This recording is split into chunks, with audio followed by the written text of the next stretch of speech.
પાટણની ઉત્તર ગુજરાત યુનિવર્સિટીમાં એમબીબીએસ કૌભાંડના મામલે ધારાસભ્ય કિરીટ પટેલે ગંભીર આક્ષેપ કર્યા છે। તેમણે જણાવ્યું કે યુનિવર્સિટી દ્વારા નોંધાયેલી પોલીસ ફરિયાદમાં આરોપી તરીકે જે વોરાનું નામ સામેલ નથી, જ્યારે સીઆઈડી ક્રાઇમની તપાસમાં તેમનું નામ સામે આવ્યું છે।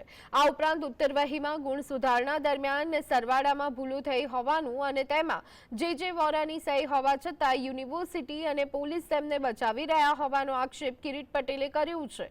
કિરીટ પટેલે આ મામલે ડીજી સ્તરે રજૂઆત કરવાની જાહેરાત કરી છે।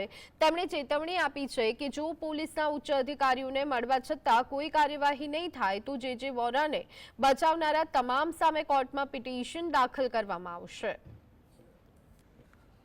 એસપીને પણ વાત કરી, પીઆઈને પણ વાત કરી, આમ છતાં એમને વોરાનું જે નંબર 1 આરોપી હતો સીઆઈડી ક્રાઇમના રિપોર્ટની અંદર એમનું નામ ના નોંધ્યું।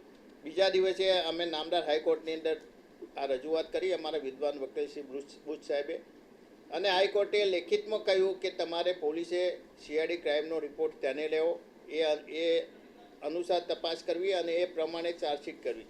આજ દિન સુધી પોલીસ દ્વારા પણ જે વોરાનું નામ દાખલ કરવામાં આવ્યું નથી।